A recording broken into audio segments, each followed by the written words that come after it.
Olá, pessoal do Me Salva. Sejam bem-vindos novamente ao nosso módulo de propriedades de uma substância pura.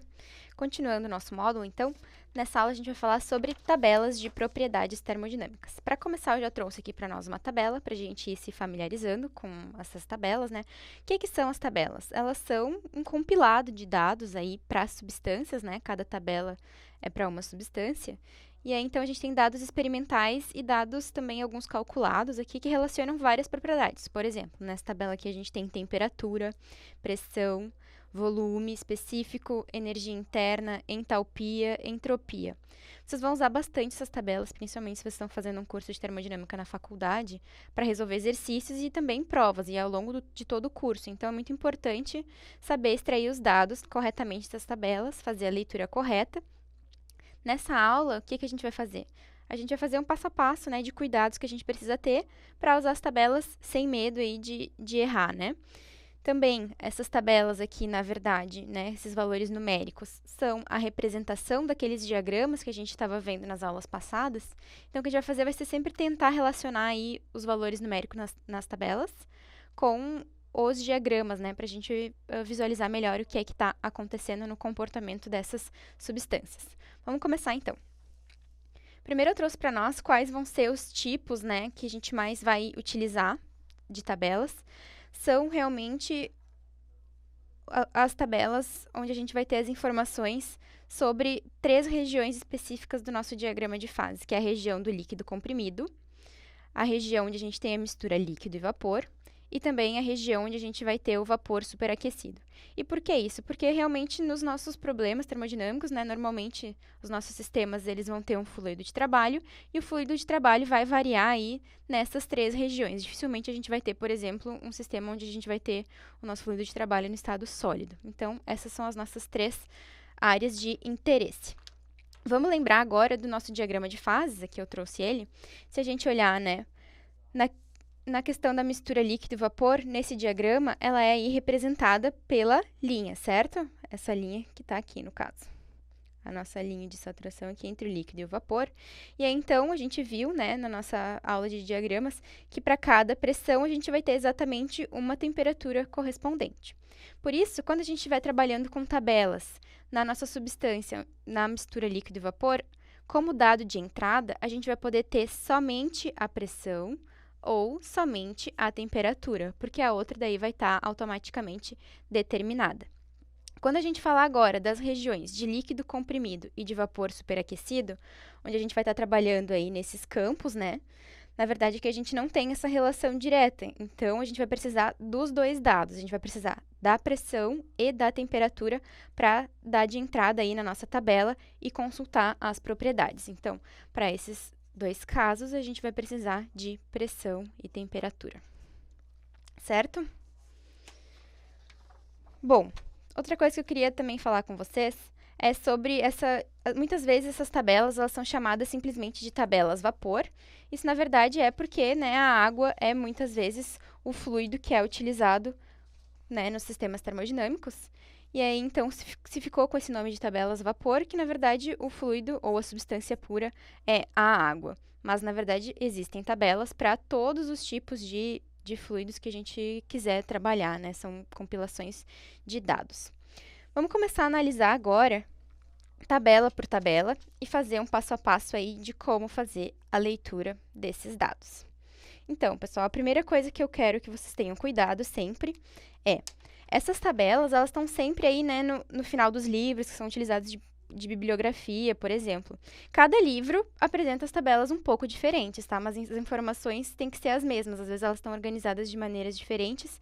E também é muito comum encontrar na mesma bibliografia os dados tanto nas unidades SI quanto nas unidades inglesas, né? Então, muito importante, primeira coisa que a gente precisa certificar é de que a gente está utilizando a tabela no sistema de referências que a gente precisa para o nosso problema.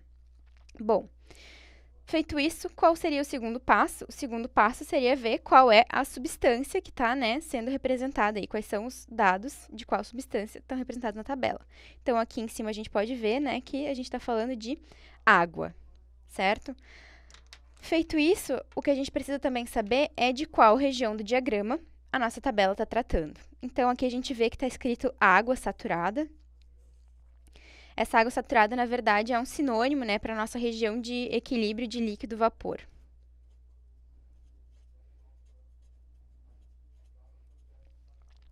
E também, agora, por último, o que a gente precisa ver é, como a gente está trabalhando nessa região de líquido-vapor, qual é o nosso dado de entrada da tabela. Então, aqui ela está explícita também, tabela de temperatura. Então, aqui é a temperatura que é o nosso dado de entrada. Isso a gente vê também, né, olhando aqui para as nossas colunas, que a temperatura ela é aí a primeira coluna que está aí na nossa tabela. Então, aqui, para cada temperatura, a gente tem uma pressão de saturação correspondente, conforme a gente tinha visto, né? Aqui a gente está, no caso, seguindo aí sobre essa linha. Então, para cada temperatura, a gente tem uma pressão correspondente. O que mais que a gente tem de dados aqui nessa tabela? A gente tem o volume específico, a gente tem a energia interna, a gente tem a entalpia e a gente tem a entropia. A entropia a gente vai trabalhar mais com ela quando a gente entrar aí na segunda lei da termodinâmica, nos módulos mais para frente. Muito importante também a gente notar que isso também é uma coisa que é praticamente em todas as tabelas, tá? Todas essas propriedades, elas são dadas da maneira específica, ou seja, elas estão dividindo aí pela massa. Então, outra coisa que a gente precisa ter cuidado na hora de consultar esses dados. Além disso, a gente pode ver aqui, né, que para cada tabela, para cada propriedade dessas, a gente tem mais de uma coluna. O que é cada uma dessas colunas? A gente tem aqui, por exemplo, para o volume, a gente tem aqui um volume que ele chama de VF e um volume que a gente chama de VG. Isso aqui a gente também já conversou, né, nas nossas aulas anteriores. Vamos só lembrar o que significam aí esses valores. Pensando aqui nesse nosso gráfico, onde a gente tem temperatura por volume específico, aqui a gente vai estar, né, trabalhando com uma pressão constante, que vai ser essa pressão aqui, por exemplo, né? Então, a gente está trabalhando sobre essa linha. E aí, então, nesta temperatura aqui, a gente vai encontrar um VF, que é o volume do líquido saturado, e um VG, que é o valor do vapor saturado, certo? Então, esses são os valores que são colocados aqui nessas duas colunas da tabela, isso para todas as nossas, né, linhas de pressão constante. E aí, então, para as outras propriedades, é a mesma coisa. Aqui a gente vai ter uma energia interna do líquido saturado, uma energia interna do vapor saturado, e aqui a terceira coluna, que é a do meio, é justamente aquele valor Fg, que nada mais é do que a diferença, né, da energia interna do gás menos a energia interna do líquido. Então, essa coluna do meio é a diferença da terceira com a primeira. Bom, outra coisa também que a gente precisa ter cuidado quando estiver consultando essas tabelas é com a pressão. Como a gente viu também nas nossas aulas, a pressão ela pode ser dada tanto em termos de pressão absoluta quanto de pressão relativa. Isso também vai fazer diferença na hora de resolver o nosso problema. Então, normalmente deve estar indicado, tá, esse valor, se ela é pressão absoluta ou relativa, qual é a escala que a gente está utilizando.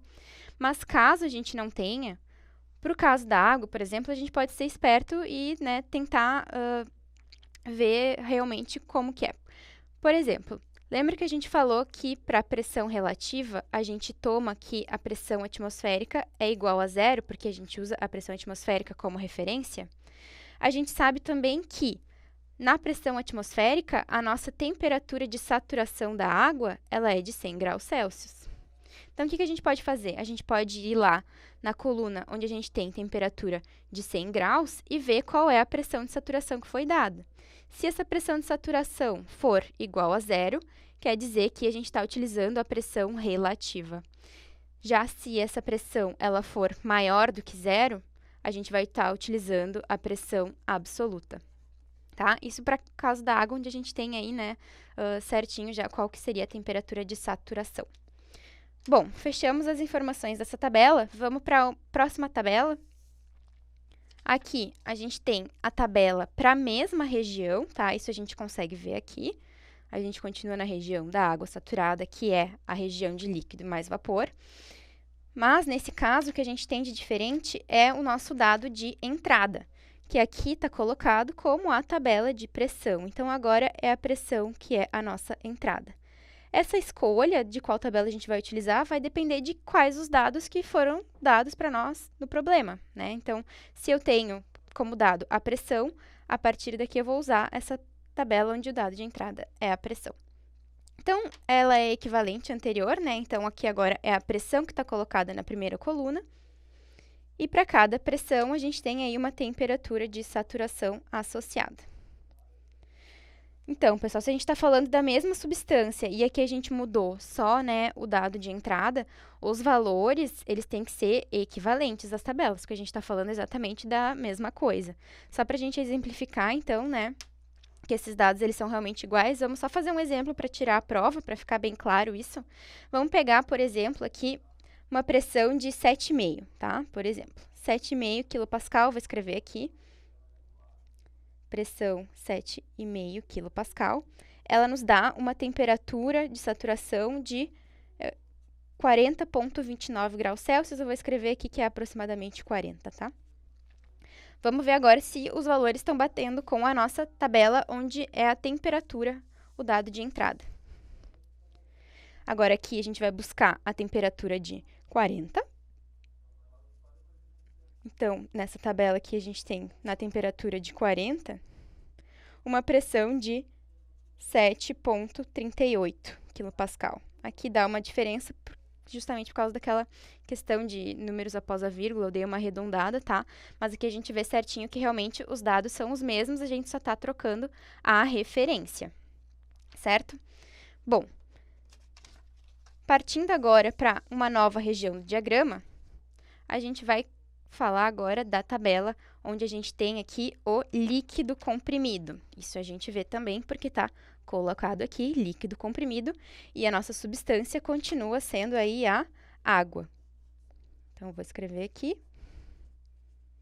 líquido comprimido.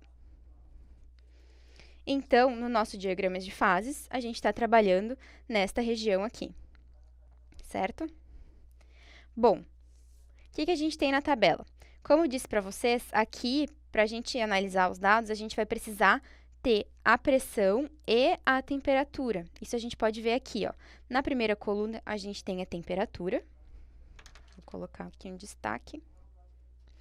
E para cada quadro desses que está separado aqui, a gente tem uma pressão diferente. Então, não basta eu saber que a temperatura é 60, porque para a temperatura de 60, só nessa tabela aqui, eu tenho a pressão de 5 megapascal, a pressão de 10 e a pressão de 15.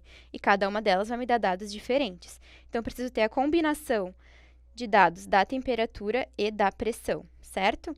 Tirando isso, a tabela também é equivalente. A gente tem aí o volume específico, a gente tem a energia interna, a gente tem a entalpia e a entropia, todas propriedades na sua forma específica, certo? O que a gente quer também mostrar é o que é essa região vazia aqui, né, do diagrama, por exemplo, da nossa tabela.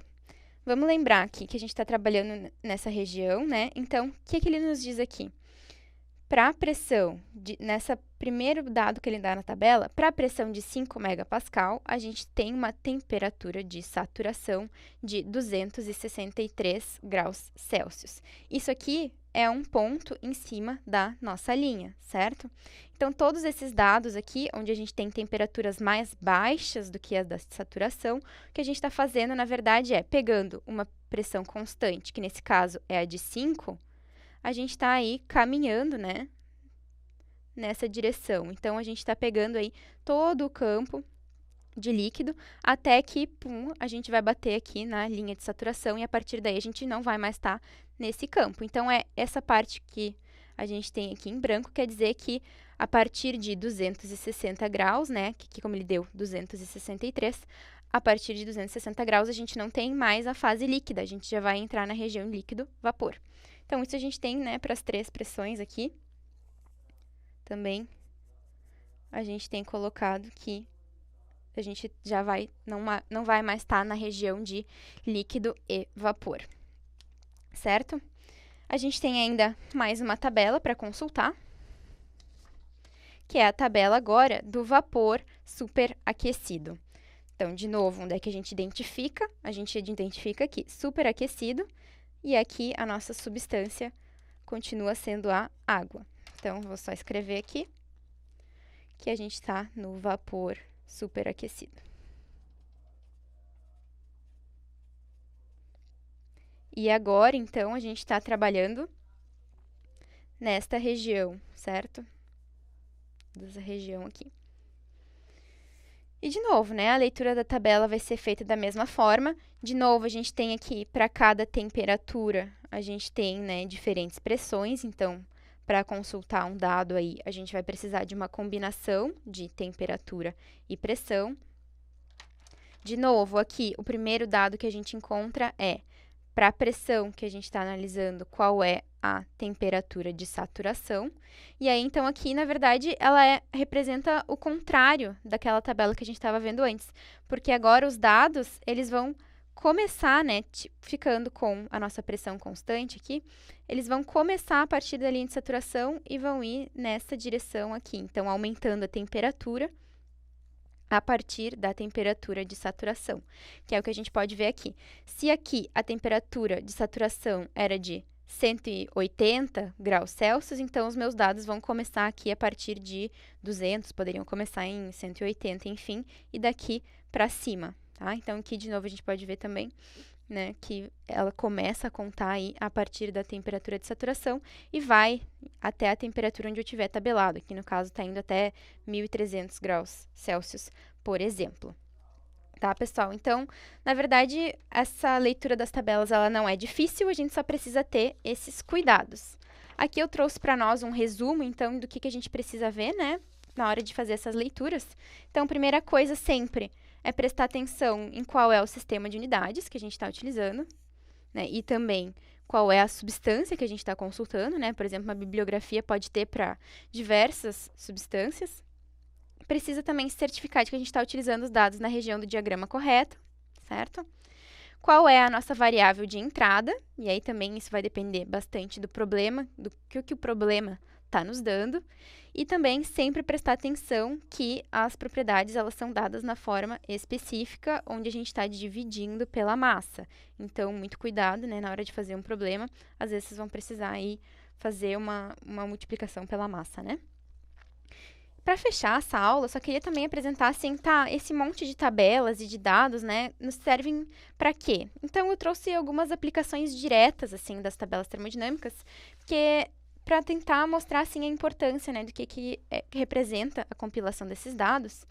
Então, eu trouxe aplicações bem simples e diretas, tá? Esse primeiro exemplo que eu trouxe é uma tubulação, e digamos que essa tubulação, ela está trabalhando, tá, com água. Então, aqui a nossa substância vai ser o H2O. Esse é um sistema que ele foi desenhado para trabalhar na região de líquido mais vapor, tá? Esse aqui foi a questão de design, então, do nosso sistema. E aí, eu quero saber qual é a pressão interna que está trabalhando esse meu sistema, mas eu não tenho um medidor de pressão, não tenho como colocar. O que eu posso fazer para fazer, né, Como é que eu posso saber em que pressão está trabalhando esse meu sistema, até para saber se está perigoso ou não? Por exemplo, como a gente sabe que na região de líquido mais vapor, se a gente tiver a temperatura, a nossa pressão ela vai estar aí determinada, então o que a gente pode fazer é pegar, por exemplo, um pirômetro, vou desenhar aqui meio feinho, que é um medidor de temperatura, né, a laser, então ele mede a temperatura da superfície do cano, por exemplo, tá? E aí, a partir dessa leitura da temperatura da superfície do cano, a gente vai saber qual é a pressão da nossa substância que vai estar aí dentro. Então, é uma aplicação bem direta e bem rápida, só consultar lá na tabela e a gente vai ter esse dado. Outra aplicação que a gente pode também pensar, esse aqui é um navio transportador de gás líquido, tá? Gás natural líquido, tá? Por exemplo. Eles atravessam os oceanos carregando aí. Então, ele tem esse navio, né, diversos tanques aí, onde vai estar aí o nosso gás natural. E aí também pensando, né, que na verdade esse gás ele vai sempre ter um equilíbrio aí numa fase de vapor e uma fase de líquido, ele nunca vai estar 100% líquido, então ele vai estar na região de líquido mais vapor. Na hora de dimensionar esses tanques, por exemplo, a resistência do material que vai ser utilizado, né, para fabricar esses tanques, a gente pode pensar em qual vai ser o intervalo de temperaturas que esse navio vai trabalhar durante o seu percurso. Então, a gente vai ter aí uma temperatura mínima e uma temperatura máxima a que esses tanques aí vão ser submetidos. E com isso, a gente também consegue ter aí um range, né, de pressões que esses tanques têm aí que aguentar. Então, a partir disso, a gente pode fazer, por exemplo, o dimensionamento dos tanques ou também a escolha do material que vai ser utilizado para fabricar os tanques. Então, pessoal, nessa aula a gente falou sobre as tabelas de propriedades termodinâmicas, a gente viu como ler elas, né, com cuidado, a gente até botou ali um resumo de quais cuidados ter, e no final vimos também algumas aplicações simples.